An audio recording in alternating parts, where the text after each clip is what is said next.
বন্ধুরা, আমার আরো একটি নতুন ব্লগে আপনাদের স্বাগত জানাচ্ছি। আজ আমি আপনাদের নিয়ে এসেছি জাম্বুরা গাছটা এবং জাম্বুরা গাছের যে ফলন হয়েছে সেটি আজকে আপনাদের সাথে আমি শেয়ার করব।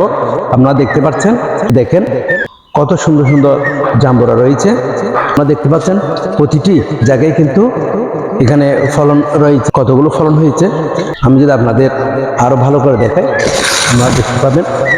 এখানে দেখতে পাচ্ছেন, আমি যদি এই পাশটা দেখাই তাহলে আপনারা দেখতে পাবেন। এখানে এখানে দেখেন, এখানে দেখেন, এখানে দেখেন। আসলে জাম্বুরা একটি লেবু জাতীয় টক মিষ্টি ফল। এটিকে অনেকে বাতাবি লেবু বলে। আসলে আমি আপনাদের এই বিষয়ে একটু জানিয়ে রাখি। জাম্বুরার মধ্যে প্রচুর পরিমাণে অ্যান্টি অক্সিডেন্ট রয়েছে, যেমন ভিটামিন সি, যেটা শরীরে রোগ প্রতিরোধ ক্ষমতা বৃদ্ধি করে। পাশাপাশি জাম্বুরা কোষের ক্ষয় কমানোর মাধ্যমে এবং কোষের প্রদাহ কমিয়ে এটি ক্যান্সারের ঝুঁকি কমাতে সহায়তা করে।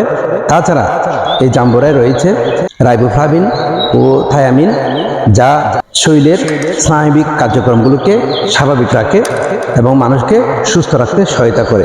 জাম্বুরার বৈজ্ঞানিক নাম হচ্ছে সাইট্রাক্স ম্যাক্সিমা।